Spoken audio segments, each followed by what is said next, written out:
Israel और Hamas के बीच जंग रुकने का नाम नहीं ले रही है। लेबनान में हिजबुल्लाह और इजराइल के बीच जंग भले ही रुक गई है, लेकिन गाजा में इजरायली सेना का कहर लगातार जारी है। सोमवार को एक बार फिर गाजा में रहने वाले फलस्तीनियों पर जबरदस्त हवाई हमला हुआ है। दीर अल बलाह के एक शरणार्थी शिविर पर हुए इजरायली हमलों में 4 बच्चों और एक महिला समेत कम से कम 7 लोग मारे गए हैं, जबकि दर्जन भर लोग घायल बताए जा रहे हैं। बता दें कि एक आईडीएफ और आईएसए ने गाजा में एक 52 वर्षीय बंधक कायद फरहान अल-कादी के रेस्क्यू का दावा किया है। कायद को 7 अक्टूबर को हुए हमले के बाद हमास के लड़ाकों ने अगवा कर लिया था।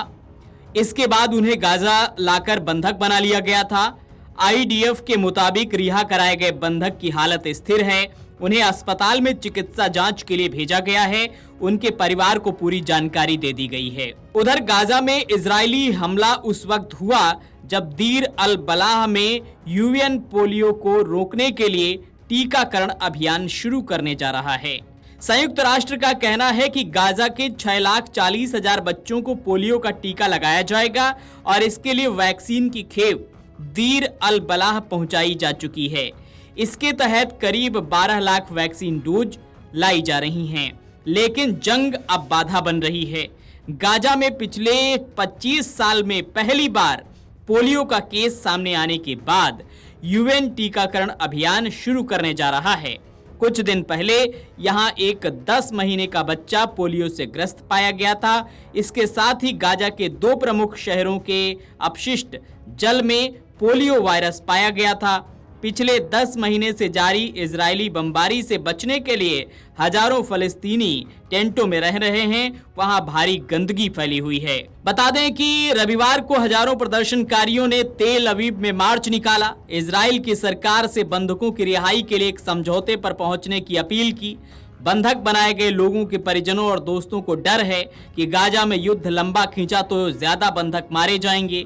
तेल अवीव में लंबे समय से प्रदर्शन कर रहे हजारों लोग इजराइल के प्रधानमंत्री बेंजामिन नेतन्याहू और उनकी पूरी सरकार से इस्तीफे की मांग कर रहे हैं। प्रदर्शनकारियों का दावा है कि नेतन्याहू और उनकी सरकार बंधकों को छुड़ाने और देश को चलाने में पूरी तरह से असमर्थ है। ये प्रदर्शन ऐसे समय में हुआ जब पिछले 10 महीने से गाजा में जारी जंग को खत्म करने के लिए मिस्र की राजधानी काहिरा में अंतिम दौर की बातचीत जारी है। अमेरिका, कतर और मिस्र की मध्यस्थता में चल रही बातचीत में इजराइल के प्रतिनिधि मौजूद हैं, लेकिन हमास इस बातचीत में भाग नहीं ले रहा है। Video desk amarujala.com। अगर आप ये वीडियो YouTube पर देख रहे हैं तो हमारे चैनल को सब्सक्राइब करें और बेल आइकन को दबाना ना भूलें। अगर आप Facebook पर ये वीडियो देख रहे हैं तो हमारे पेज को लाइक करें।